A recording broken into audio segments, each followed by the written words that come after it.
Good morning, friends, to this lovely Sunday morning. It is said a Sunday well spent brings a week of content. So let's get ready. I, on behalf of Brand Club Ahmedabad, welcome you all to this enriching session. Let me shortly introduce Brand Club Ahmedabad. It's a club of and for like-minded individuals involved in the various facets of advertising and marketing communication. The mission of the club is to create forums and events to help its members improve their professional competencies, thereby raising the standards of advertising in the state. It is a forum of the fraternity, by the fraternity, and for the fraternity. We have been active with the state for last 10 years with very fruitful and constructive initiatives. Taking further the legacy of Brand Club, we, this time proudly in association with esteemed Ahmedabad Management Association, which is also known as AMA with Love, are delighted to bring to you this much awaited session. AMA, established in 1956, was founded by Dr. Vikram Sarabhai, the father of Indian space program. AMA is dedicated to promote knowledge sharing, professional growth, and networking opportunities within the business community. Very interestingly, AMA has received 19 times the Best Local Management Association award by All India Management Association for its outstanding contribution in the professional management. This session definitely be a feather in the cap by having Dr. Ajai Chowdhry with us. However, Ajay sir doesn't need any introduction, but as for the divinity of the forum and as a ritual, I take this privilege and take absolute pride in introducing him. We are here to hear today an entrepreneur, sportsman, salesman, engineer, educationist, jazz aficionado, and an investor, Dr. Ajay Chowdhry. Dr. Ajay Chowdhry is founder of HCL, regarded as the father of Indian hardware. He has been a relentless advocate of self-sufficiency in electronics. He is chairman of the Mission Governing Board of National Quantum Mission of India, distinguished fellow at Niti Aayog, which is public policy think tank of Government of India, fellow at Indian National Academy of Engineers, and has been nominated by MEITOI as a member of Advisory Board of India Semiconductor Mission. He continues to serve on several government committees working towards making India electronic hub of the world. For his contribution, he was conferred India's third highest civilian award, the Padma Bhushan, in 2011. Very interestingly, his inspirational journey has been captured in his memoir called Just Aspire, Notes on Technology, Entrepreneurship, and the Future. In Just Aspire, Ajay not only shares the story of a successful business behemoth, but also of dreams, aspiration, hope, and achievements from the eyes of a small town boy. Along this journey, he shares timeless lessons on entrepreneurship, technology, and the future. For all the dreamers and doers, this book is a treasure trove of inspiration. Today, he will share his thoughts with the flavor and focus on entrepreneurship, sales, marketing, and branding. Thank you, sir, for accepting our invitation. Before handing over the forum to Ajay, sir, I would request all the participants to kindly switch off or mute their mics, but kindly switch on their videos so that it feels like addressing you and not to the machine. We have the question answer round at the end of the session. You may please text in the chat box. Sir, we once again welcome you with a bow and joining hands. Over to you, sir, with a big round of applause. Thank you. Thank you, Sanjay, for inviting me. This is the third time I'm addressing people in Gujarat. So it's always been a pleasure to, connect with people there. And what's happened in every function in the past is that a lot of people have asked me a lot of questions. So it's been a very interactive session. So I would definitely encourage people to be interactive and ask me questions, and I'll be very happy to answer. Thank you, sir. So let me just start with mentioning that I have written this book for one single purpose, and the whole purpose was that how do we look at the aspirations of India? And that's why I called it Just Aspire. And this is not about aspirations of a person like me, but it's about aspirations of people around India, aspiration of companies, aspiration of different countries. It's all about aspiration. Now, when I went to Michigan many years ago for a program in management, uh, I had the good fortune to have Dr. C.K. Prahalad there, whom pretty much everybody knows. And Dr. C.K. Prahalad always used to say, A is greater than R. And what does that really mean? What it means is that if you have the aspiration, resources will happen. That's the story of HCL. We started with 1.86 lakhs between six of us. And today, HCL is a $6 billion company located in more than 50 countries. So whenever I meet startups or young people, they always say, I don't have this, I don't have that, I don't have this. It doesn't really matter because you will overcome all these difficult times to be successful. Now, my story really starts from a small town called Jabalpur. And my father was in the IAS, and we moved from place to place in Madhya Pradesh, and that time it was called Vindhya Pradesh. And therefore, my studies were all in Hindi medium. And then suddenly we land up in Jabalpur when my father said that let's go to Jabalpur and I want to have a home there, and that's where I will retire. So we go to Jabalpur and we start with one very major task. And that is, my father says, if you want to be successful, I want to put you into English medium school. And so I was given a 3-month fast track learning of English. And then I joined the school, which was called Christ Church School. Since my father and mother were getting older, I stayed on and did my engineering from Jabalpur also in telecom and electronics. But if I look back at the influences that made me, the influences that made me were my father as a poet, as an administrator, my mother's interest in music, my sister's interest in academics, and my brother's interest in marketing and sales. And these influences is what make you, because these are the early days of your development as a person. So I sort of got very deeply interested in sales and marketing at a very early stage of my career life in engineering. And one of the things that I do remember very clearly is that sitting around with my brother, and he was encouraging me to read more and more about marketing and sales, etc., because he came from a background of Caltex and then went on to be in marketing of ITC. So these influences really make you happen as you go forward. One thing I definitely do recall is that in my early days in college, I had many interests. And this is something that I do tell everyone to inculcate. And that's what in my book I call it having a range in life. So in early days, I was very interested in space travel. And you talked about Mr. Vikram Sarabhai. I was so happy to know that he founded IMA. So I was very interested in space travel. I used to write to NASA. Those days there was nothing called internet, nothing really called TV. And I used to follow the space travel all over. And I had posters that I had got from NASA, and they were plastered all around my room. So I had deep interest in space. And when Armstrong landed on the moon, I was listening to the landing on a radio. That's all we had those days. And then, of course, I developed a lot of those days, since you could not, travel abroad too much, you couldn't have any connects with the global world. I created lots and lots of pen friends all over the world. And my whole objective was to learn from them and talk to them about their culture, tell them about the Indian culture, etc., etc.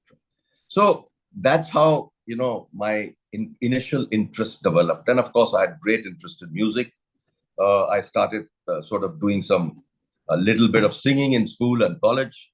And also, I was a very avid shortwave listener. And now, having finished engineering, the challenge was to get a job. And those days, jobs were very difficult to come by. And most of my uh, college mates typically would join the government, especially in telecom, because the telecom course in Jabalpur was the oldest course in the country. And most top people in BSNL or anywhere in DOT are all people from Jabalpur. So, any case, I said, I'm not going to do that. I'm not going to join a research and engineering organization. I would prefer to be in sales and marketing. So, since those kind of jobs were rare, I started waiting and waiting and waiting. And about 6 months later, one day, in one particular week itself, I got 3 interview calls. And these 3 interview calls took me to Delhi for my interviews. And I got all the 3 jobs. So the challenge at that stage was that how do I decide which job to take? And as luck would have it, and that's really what it's all about. If you have to have somehow your luck also does favor things. So as luck would have it, I joined DCM Data Products. And it was an electronics company. And I said, I have a background of electronics. Let me just join that company. And that's how my next phase of life happened, which is the formation of HCL. 6 of us who were in DCM at that time, I joined in 1972. 75, my colleagues, we all got together and said, we got to leave this company and create an organization outside. And so we decided to form India's pretty much the first microprocessor-based computer company. Those days, microprocessors were just making their appearance. Today, we talk about quad core and this and that. Those days, we were talking about a 4-bit machine. So we started out with a scientific engineering computer that we designed. And as we were designing, we had to get great people to sell and market our product. So we decided to go to Indian Institute of Management in Calcutta. And we did a presentation to students there. And we said, we are just starting out. We are looking for some really, really bright people to help us do sales and marketing for our company. And we offered the highest salary those days. The highest salary those days was pretty much 2,000 rupees a month. So we sort of started like that. And a lot of students said, looks interesting. What you're trying to do has never been done before. And but why should we join you? We can easily join HUL or any of those big companies. So we said, we are not offering you a job. What we are offering is adventure. And I think that really converted a lot of people who were sitting on the fence to join us, and 10 people did join us. They help us get started as a great sales and marketing organization. And pretty much from the beginning, we used to do certain tests on people to figure out whether they have the right attitude towards sales. And how did we do that? We followed a model which was called the McClellan's model from Harvard. And we would actually check on people, give them a test. This test would help us understand whether they had need for achievement, need for power, or need for affiliation. We were looking for people with need for achievement. And that's how we selected the right people for sales. Now, when we got started, we just could collect a total of 1.86 lakhs among all of us, 6 of us. And there were no savings, obviously. We had nothing to get started on. And there was nothing called angels or VCs at that particular time. So, but the biggest challenge that we faced at that stage was that if you wanted to make a computer in India, you wanted to manufacture a product, you needed a license. It was a license Raj. We were a small company. We went to the various government departments and pretty much everybody said, no, you can't get a license. So we were very disappointed, but we didn't give up. And suddenly we discovered that UP government was sitting with a license. And we said, why not go to UP government and talk to them? So we went to them and put up an offer to say, why don't you take a part of the company and give us the license? And that sort of worked for us at that stage. They took 26% of equity, and we called the company Hindustan Computers Limited. Now, I always believe that naming a company with the right name is essential. Hindustan was a name that would not be given to small companies those days. It was only given to large companies like Hindustan, uh, HMT, and stuff like that. So we pushed for it and we got it because we were a joint sector undertaking of UP government.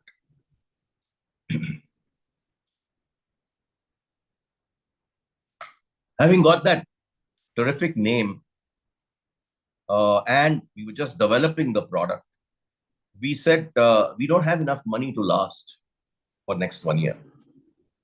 So what should we do? So what we did was that we created a beautiful brochure of what the product will look like and what the specifications of the product would be based on our input from our R&D. And those days, there was nothing called simulation. So we had to actually design a product ground up. No technology imports were allowed. So we had to really do everything. We designed our own hardware, we wrote our own operating system, we wrote our own compilers, everything. And as we were doing that in the scientific product, as I said earlier, we didn't have enough funds to last. We took the audacious decision of actually starting to sell a product which had not yet come out in the market. So we started working on that. And we said, if we went to institutes of technology and engineering and research, and if we appealed to them to say, we are a bunch of young engineers who just started out this business, we want your support to make ourselves successful. And that really worked because my co-founder Arjun Malhotra, who happened to be from IIT Kharagpur, went to meet his professors in IIT Kharagpur and said, we need your business. And so the first deal actually happened from IIT Kharagpur, and we repeated that all over the country. And so that's how our business took off from the early days. And we had to, of course, deliver by 31st March next year. And luckily, we were able to deliver. I got orders for 6 of those computers from IIT Kharagpur, IIT Madras. Can you imagine when we started business, there were just 100 computers in India. And that's really where we saw the opportunity. So we are really filling a need of the market, and we were creating markets. So when you create a market, you have the benefit of being a leader. So that's how we sort of got started. And within a year, we came up with a commercial computer. And it just so happens that during that period, George Fernandes decided, he was the minister for industries. He said, all global companies have to move out unless they become Indian, more than 50% owned by Indians. So IBM moved out, Coca-Cola moved out. And as luck would have it, when IBM moved out, we actually had an opportunity to fill some spaces there. Of course, IBM those days used to sell very ancient products in India. They used to actually sell refurbed 1401s. They were all card-based products. So we then rejigged our product and we came up with a data entry machine, and we decided to launch our commercial computer. And that became an instant hit. Of course, it took us time to get people to get convinced about buying computers. So we had to really understand what were the myths out there in terms of why people don't buy computers. So having done some research on this, we discovered that one of the most important pieces was that people felt that computers were difficult to use. So we put out a full-page ad in the newspapers which said, a typist can operate a computer. And that actually spurred the demand. And then we started working on creating another model of EMI for buying products. And that was probably the first time in India anybody had tried EMI. We went to IDBI, we got a concept of monthly payments for customers, and we created an EMI model. So when you start a business, it's not just creating a market, it's also about strategizing how to actually get customers to buy. And that's how we were able to be successful. And as we went along, within 3 years, we decided that we would go to Singapore. We were a 3 crore company. And one day, my co-founder, Shiv Nader, came to me in Madras and he said, Ajay, 3 months from now, you should be in Singapore.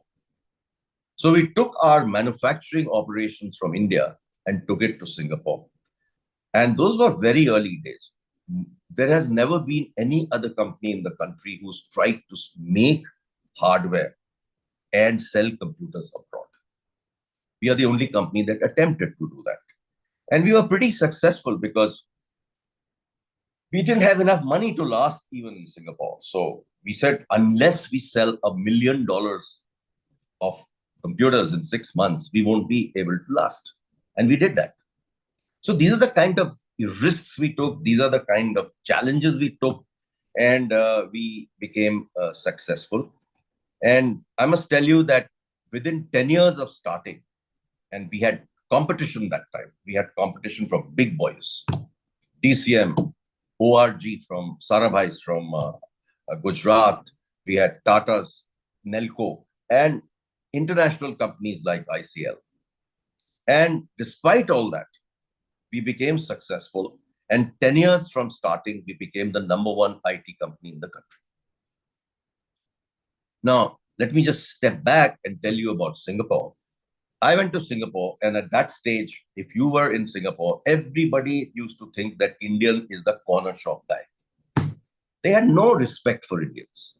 And so it was really creating a market where people had concerns about Indians being, Indians can be trusted, or Indian products can be good. We made it happen.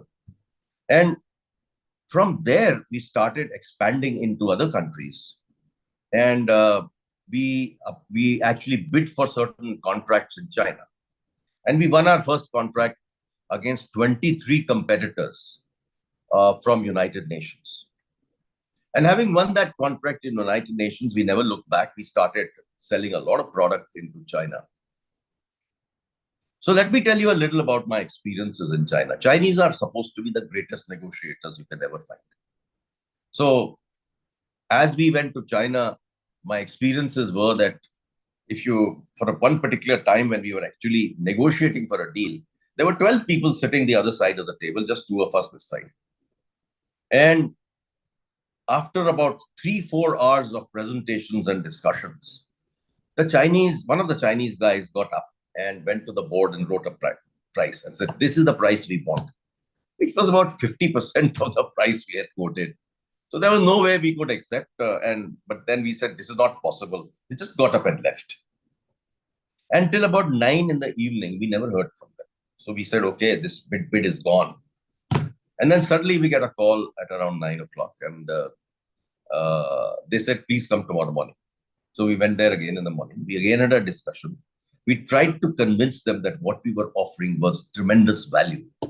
They should not just look at price. So any case, again, one of the guys got up, put a price on the board. And again, we said, this is not feasible. So this sort of carried on for 3 to 4 days. And this negotiation was very, very hard. The Chinese are so smart. They knew that those days it was very difficult to get flights into China or out of China. It was very difficult to get a hotel room. So what they did was that they took us to the last day. They knew we had to leave. And then as a result of that, what they did was that they knew that in the next 3 to 4 hours, we have to leave. And they pushed us to the corner and got the deal. Anyway, we closed the deal somehow. The margins were pretty low. But we said, okay, it's a great start. But next time we learned from that mistake. We actually then decided to have multiple hotels booked and multiple flights booked. So next time, when they tried to push us to the corner, we were ready. So that's how you sort of learnt about negotiation in China. So I've had some very interesting, very interesting uh, uh, situations in China. And of course, it was tough to eat what they were giving us. Anything that moved was provided for us to eat. And since I was the leader of my delegation, so to say, I had to be the first one to eat. And of course, the only way I lasted was by a box of pan masala. And that is what I would do when I got to my room in the hotel. So anyway, that's how we started working in China. And that was a very successful stint. And then as time was going on, the company was growing quite fast in India. And the team felt that I should move back to India. So I came back to India to start the computer-aided design and manufacturing business, and then took on the whole computing business. And that kept growing. But one of the things that happened to us was that demand was so high at a particular stage, somewhere around the 89, 90 time frame, that we just couldn't keep up. And that was because of our fantastic branding and pricing and marketing that we did. And we always relied on full page ads, and we would have the right methodology to make sales happen. And when the demand was so large, we could not handle all the inquiries that had come. We decided to fan out into little cities from where the demand had come. And everywhere we took a road show. And in that road show, we would actually work on making sure that the product would be seen, product could be demonstrated, pricing could be given, and we would try and close deals. And that became our model to actually reach out into the hinterland of the country and create business.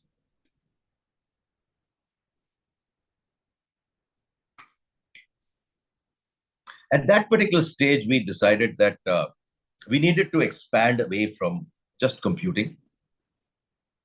So we wanted to get into mobile telephony, and mobile telephony was just going to happen. Bids were out from the government to apply for different circles in the country, just like Airtel applied and everybody applied at that time. We also applied to get a license.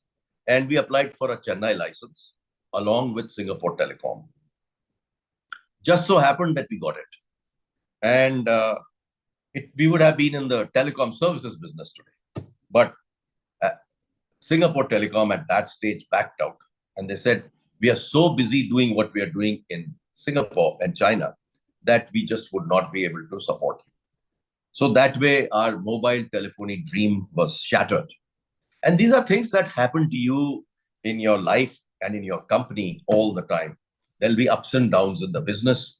And at that stage, what you need to do is to look for adjacencies. And sometimes people call it pivoting. We were looking for an adjacency to mobile telecom. And we said the adjacency which suits us best is to actually get into the device business, the phone business. Now, the phones were extremely expensive at that time, 16,000 to 20,000 rupees for a very simple phone. So we decided that we went and talked to Motorola, we talked to Nokia, and somehow we managed to get Nokia to agree to come to India. We started opening the market. Those days, the sales of devices were actually done by the telecom companies. So they would bundle it, they would sell it with their data plans, or voice plans, and they would actually give that to a customer. So that's how the business was. We decided that that is not the business model we want to follow if we want to be successful.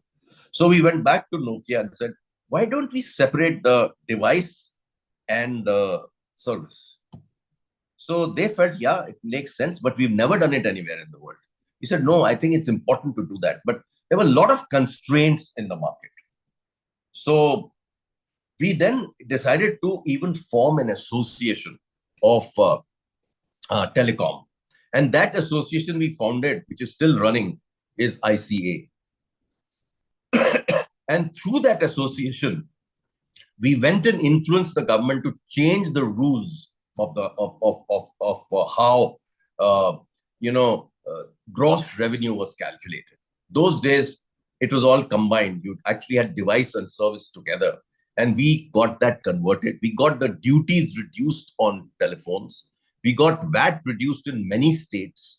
And once having created that whole environment, we decided to separate the two, and we took a very interesting approach in our thinking. If we wanted to get a phone into literally everybody's hand in the next 4 to 5 years, we needed a very different model of marketing and distribution.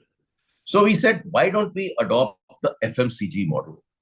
And we looked at how Levers used to do, Godrej used to do, Dabur used to do, etc. And we then created this distribution model of having redistribution stockists and retailers all over the country.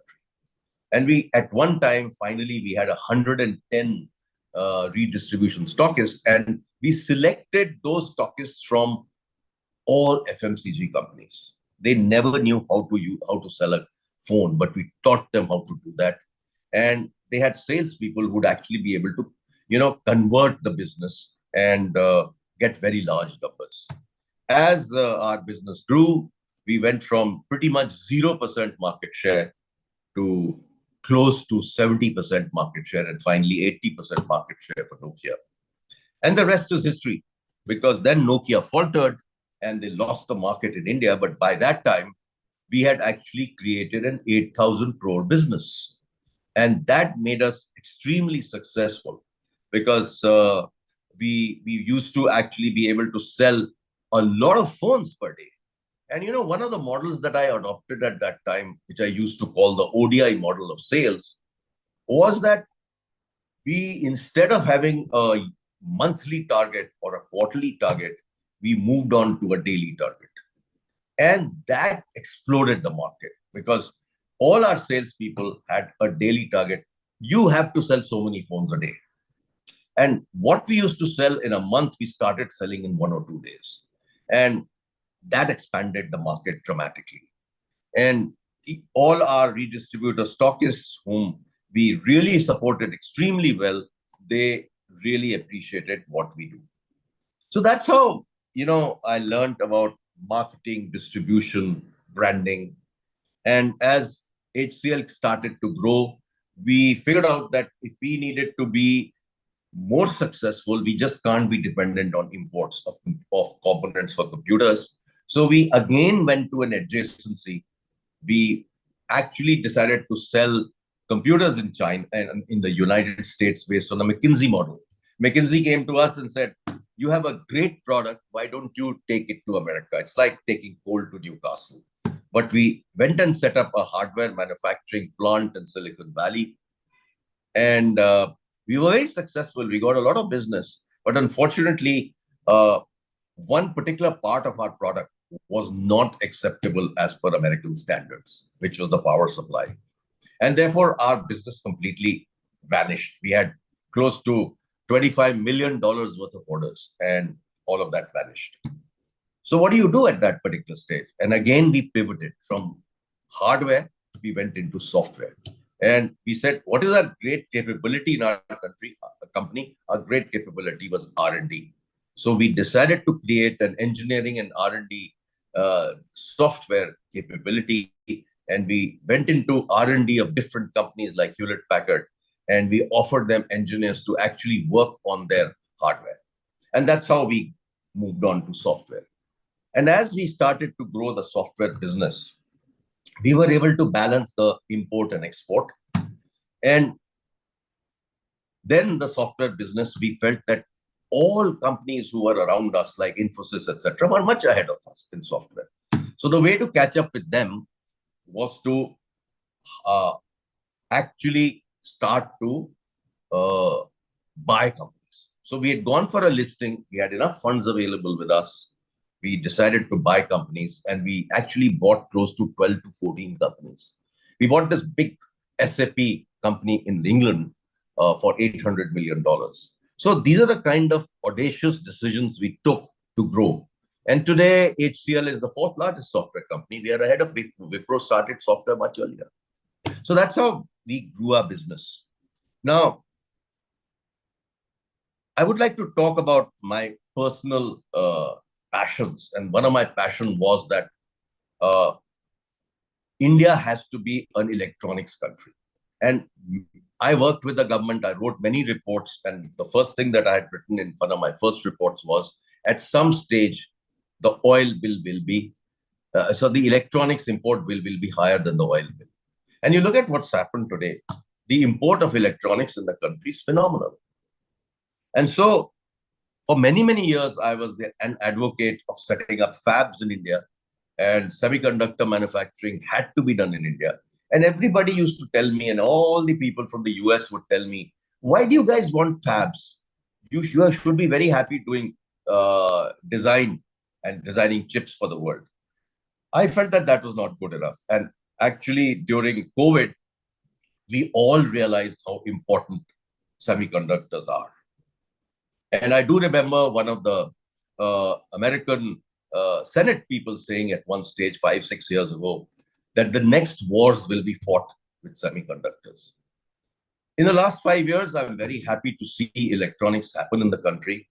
Semiconductor decisions have recently been done, and Gujarat has been the biggest beneficiary. And I totally agree with the government strategy of creating a Silicon Valley within Gujarat, because that semiconductor valley is where I believe most of the semiconductor investment should happen, so that a complete ecosystem gets created.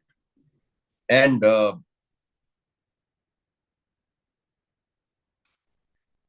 then came the time for me to actually exit HCL. And I said, I've done enough of sitting on a treadmill, managing quarter-on-quarter results. I needed to do something else. So I sort of decided that I will, in some manner, get into education. And it just so happened the government gave me a great opportunity to start IIT Hyderabad. So from scratch, me and UB Desai, who was the director, we started IIT Hyderabad. And one of the things that we said at that stage was that I was very concerned that students that were coming out of engineering and IIT were all nerds.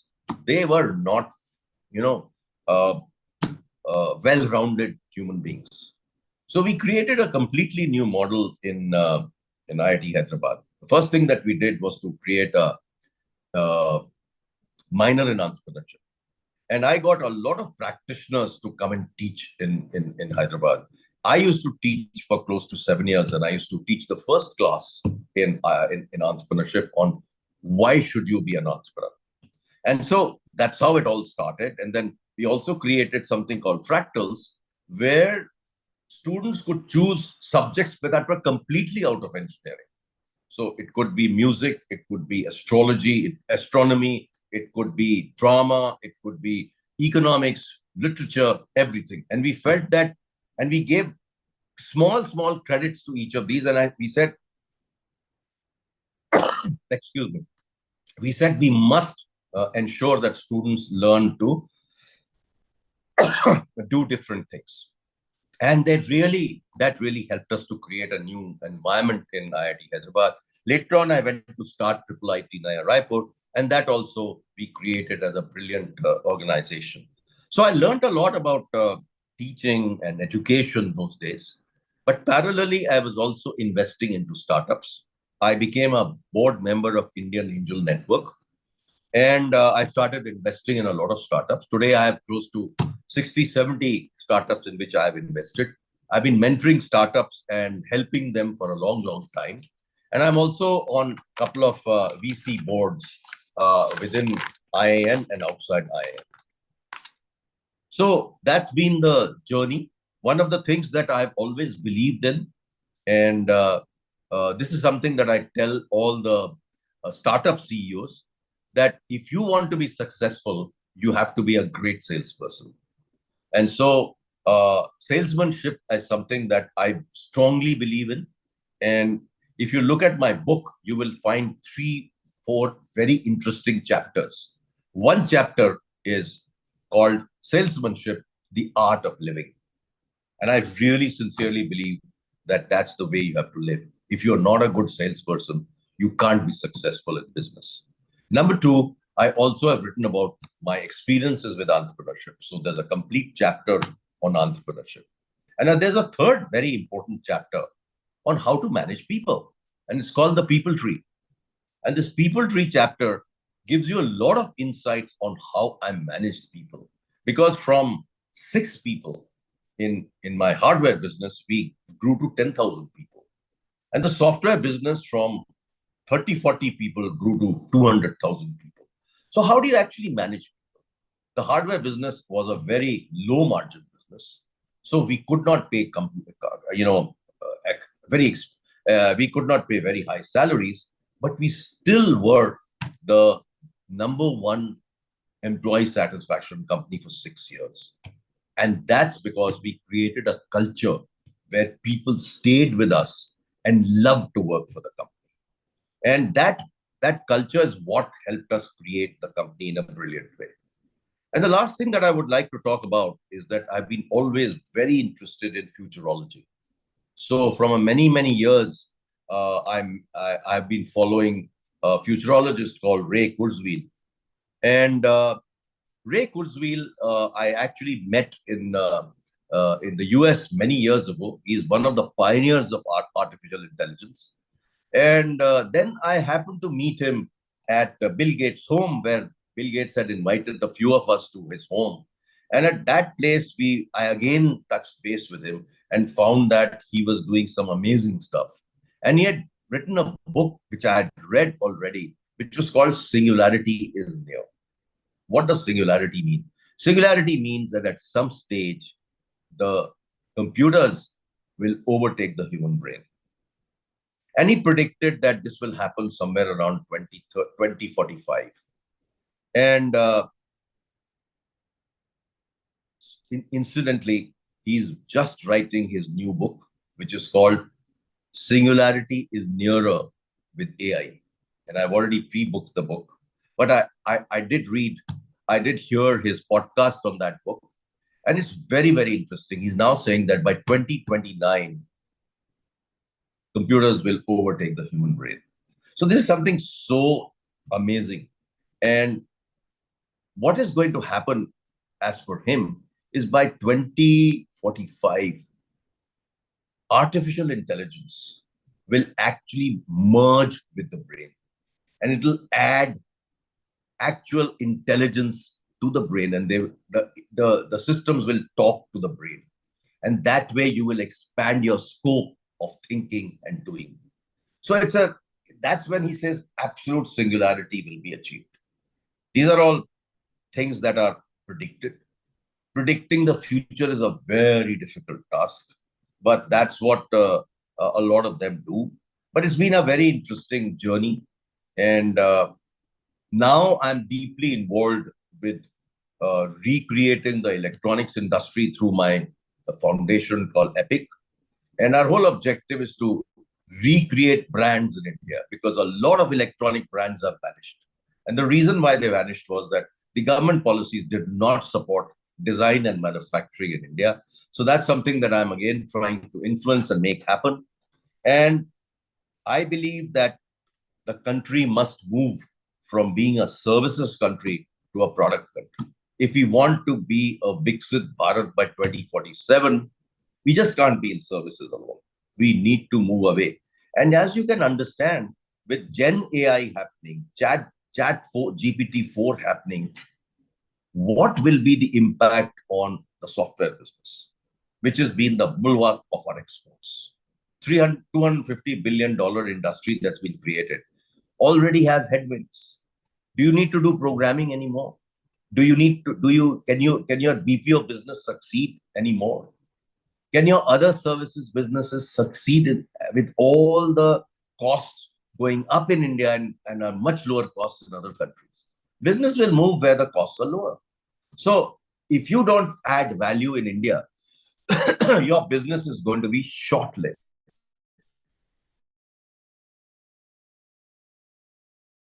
So the next 10 years, we need to seriously work on being a product, talks about my dream for India in terms of being a product nation.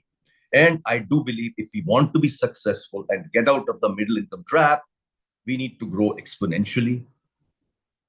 If you look at the growth of computation price performance for the last from 1939 to now, and if you look at that curve, it's absolutely exponential for all these years. It's a straight curve. Despite wars, because despite anything happening, it's happened. And if we want to be successful, we need to grow exponentially in India. So that's where I would like to leave it, Sanjay. I think I've exhausted the 45 minutes you wanted me to talk, and I'm quite happy to answer any questions. Thank you. Thank you so much, sir, for such an inspirational journey you had. I think we all are now excited and motivated. And now the forum is open for questions. You can please. Yeah, Dr. Shashikanji, you wanted to ask some interesting question. Is he there?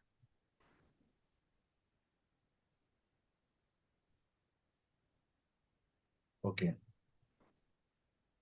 So, yeah. So Dr. Shashikant Bhagat had a question.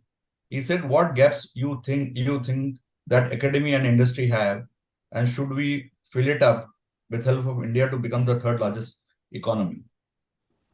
Well, actually, the role of academia and business has to be around R&D.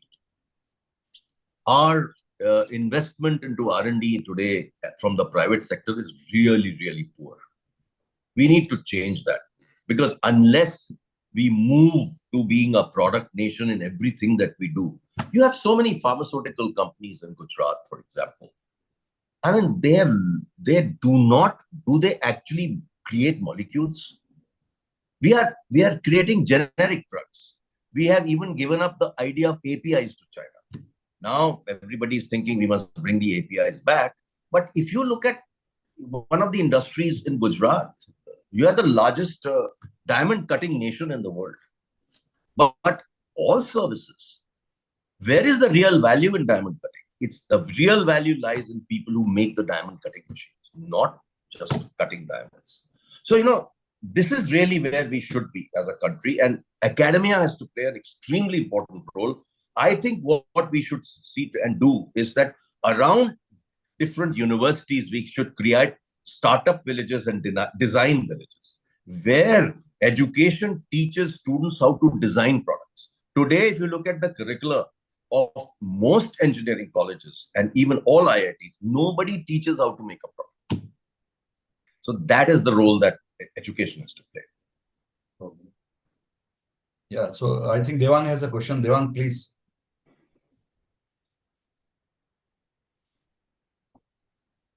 Good morning, sir. Thank you for the insights. Thank you, Sanjay sir, for the invitation. I have already posted the question on the chat. The last idea is that, yes, and you talked about there are a host of these coaches who are emerging, and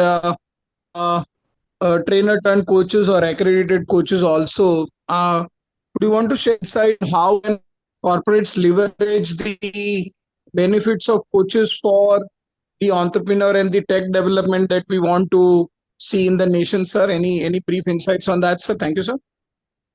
You see, actually, if you have the right coach, it is of great value. If you have the right mentor for a startup, it's of great value. A lot of startups create products and they all believe that we've created the greatest product in the world. The greatest product on the world doesn't sell on its own. You need to understand business, and you need to understand sales and marketing. You need to understand branding.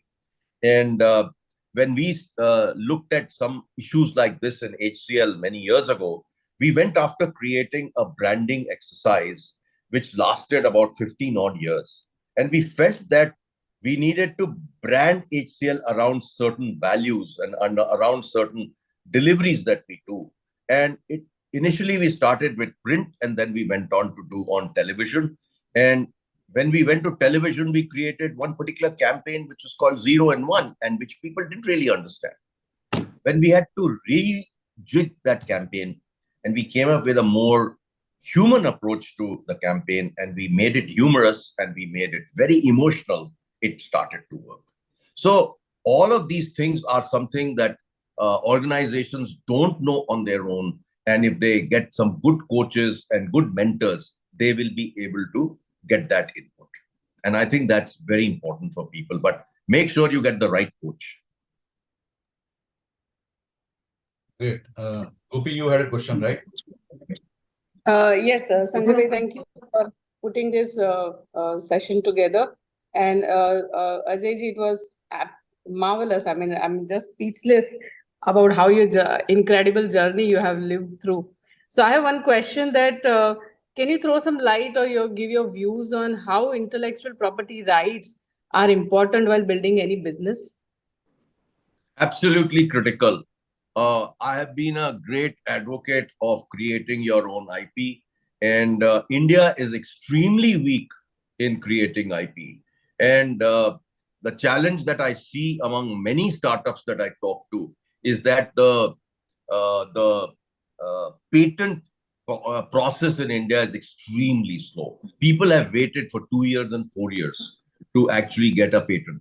So I think IP is, if you want to be a product nation, if you want to make India different, if you want to compete in the world, the answer is not services anymore. The answer is creating and designing products in India for India and the world. And therefore, IP becomes an essential part of what you need to do. So, for example, we've recently been working on a electronics plan for the next 25 years. And we've identified which products we should make, both system products and chips. And we made a list of about 100 odd products that we should make. And all of this will require design to manufacture. And that, creating IP, creating new products in India, coming up with ideas which are different from rest of the world is essential. Great, great, sir. So we have today Mr. Alan D'Souza, who has given around 3 decades in advertising branding, and he's one of the founder member for MICA. And he has a question. Sure. Sir, all yours. Thank you. Thank you so much, Sanjay, for bringing in such a wonderful person like Ajay to talk to us and inspire us. And I would like to particularly focus on the industry that we have been engaged in and the impact that artificial intelligence, metaverse, augmented reality, etc., will have on the entertainment and marketing communications businesses of tomorrow. So if you can, sir, kindly, think through this and let us know how you see it panning out as far as our industry is concerned, and what do you think will be what will be the implications in terms of educating students of tomorrow in the communication-driven businesses, given that a lot of it will be tech-driven in future, as I see it. Thank you. Actually, you're so right. Technology is going to play a huge role as we go forward in the whole communication and communication business. You know, there was a time when you actually created, television campaigns, this, that, which you did in the past. Today's world is about social media. Today's world is about using technology. Today's world is about using the phone to be able to communicate to people. So it's a very different world. Communication technology has actually enabled us to change the way we actually create marketing and communications. And more, all of this will change, because the way you did sales yesterday and the way you delivered service yesterday was totally different from what you can do today. I'll give you an example of something very interesting. There is a company called Atlassian in Australia, and they were $100 million company a few years ago, and they were selling a B2B product, and they didn't have a single salesperson. Everything was online. So it's an amazing strategy where you actually use the power, the communication capability to be able to sell a product without having a salesperson. So things have changed, but I think the advent of artificial intelligence, the advent of Chat GPT 4, etc., is going to be more and more as we go forward. But we need to be very careful that we do not overuse it also. You know, this whole idea of deep fakes is also something that is happening. And a lot of people might use this technology to communicate incorrectly about what should be happening. So I think we will have to have a very good regulation within the advertising industry and ensure that we don't allow bad actors to get into it. So it is going to be a huge positive. You will be able to use AI, you would be able to use AR, VR, and all these technologies while actually marketing, communicating. But I think we need to be very careful, and we need to be also very clear that uh, the marketing community, the communication community is able to utilize the artificial intelligence in the right manner. And it's something that you'll have to define your own guardrails. Great, sir. Thank you. Thank you, sir. Yeah, there, Anisha wanted to ask something. Yeah, you're muted here. Thank you so much, sir, first of all. Actually, I wanted to ask that when we study MBA and all those concepts, so we can observe those things in their life when the companies use it. But I want to ask that there is a good amount of competition going on, and when we work on the branding. So how do you work on the branding? Which are the main factors will you consider while differentiating your brand from the others, instead of just focusing on the product or the automation things you provide? Very interesting, because when we set out to create the HCL brand close to about 17, 18 years ago, it was a very, what we did first was we did market research. And we found where do we stand as compared to all our competition. Okay. And when we went through that information, we figured out that our recall as a company was somewhere around 8th or 9th in the country. That was too low if we wanted to be successful. So we decided that we will create a campaign around the history of HCL, the lineage of HCL. And when we went on to talk about lineage, nobody was interested. If we put out full page ads, it was a waste of money. And then we decided, no, this is not good enough. We need to have a much wider audience. And we went on to do television advertising. In television advertising, we used animation initially.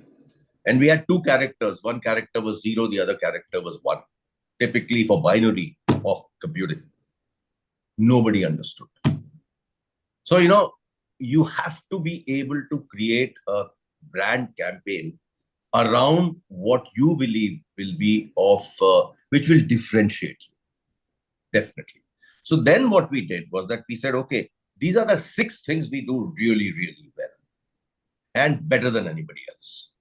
So we created a campaign with all the 4 or 5 pieces, communicating that in a single piece on television. Okay. So, like, for example, we were telling people we design, products for airplanes. We actually design chips for phones. Each of these were communicated in a very interesting way through 2 characters. Okay. And one was Mr. HCL, one was an investor. And that Mr. HCL campaign, you go back to YouTube and you will find it that is so interesting and so humorous that it caught on. And we went from being 7th or 8th among our competition to being number 1 in terms of recall in 3 years. So, but you have to be very consistent. You can't lift your eyes off branding. You can't just say that I'll do it for 3 months. It doesn't work. You need to be there in the eyes of the people for a long time. And once you do that, then you have to consistently go after doing that. And even though I've left HCL 12 years ago, the next generation in HCL, the CEOs of HCL, are following that strategy of being in the eyes of the customer all the time and being able to show what they do. Thank you, sir. So looking at the time constraint, we'll have two more One questions. question. Just a minute. We'll have two more questions. One question, may I ask? Just a minute. We'll coming back to you. So we have two more questions to go, and one of them will be from my end. Sir, we have been interacting with a lot of SMEs and a lot of small firms, and usually small firms and MSMEs do not consider advertising as a very important tool, or they do not feel the importance of advertising. So what do you say to them? Well, actually, it depends on what the SME is planning to do. There are 3-4 areas that you need to look at. It depends whether you are a B2B company, you are a B2C company, or you are a B2G company. Okay. Now, if you are a B2B or a B2G company, advertising is not that important. What is more important is being able to have a great sales force and having a positioning that you do for your company. But if you are a B2C company, there's no option. You need to be able to communicate to a much wider audience. And therefore, advertising becomes essential. Now, it depends on which part of the country you are going to. Some of the SMEs are limited to 2 or 3 or 4 states, then do very, very focused advertising. But today, social media is a very good model to use. So you may be able to do a mix of newspaper and social media. Newspapers today have a life of a day. So that's not good enough. So now you need to rethink about your advertising strategy and maybe a mix of social media and direct mailing and campaigns which are more oriented towards very specific targets is what you should be doing. Yeah, great. So there is a gentleman with the name 98250. Yes, I'm Sanjay Chakraborty speaking here. Yeah. Now from information era to we have entered into the AI era with the great momentum and impetus to the AI applications. My question to sir is whether in the coming days, the AI application with introduction, will it increase the cybercrime or control the cybercrime in the financial industries? See, you see, cybercrime is growing at a very fast pace. Yeah. And therefore, all organizations need to start to look at a very strong cybersecurity model. Now, for finance industry, it's more and more critical because if anybody is able to hack into your systems, they can completely destroy your business. So I think you have to be very proactive and you have to constantly upgrade your cybersecurity system. Today, cybersecurity is where it is today. Now, for example, I am chairman of the Quantum Mission.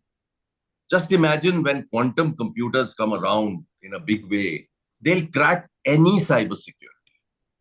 So if China is sitting with a quantum computer, they can bring down all our financial systems, all our electrical grids. Everything is computer controlled today. So during Galwan, China actually tried to bring down our electrical grid in the border, and we prevented it. But the point is that these are things that will happen more and more, and you have to be very guarded about this and spend a lot of effort. And AI is actually going to aid these things. So definitely you need to be very, very cautious and abundantly clear that for your finance business, you must have a very strong cybersecurity model. And 2 years from now, you will have to also have a quantum cybersecurity model. Yeah, we have. Thank you. Yeah, thank you. Jenshi, you have a question, right? I have Yes, to sir. leave somewhere. So, Yeah, the last question. Sanjay, I need to go off. I have another meeting. Okay. All right. So, yeah, it can be the last question. So, very quickly, so you mentioned about managing people. Okay.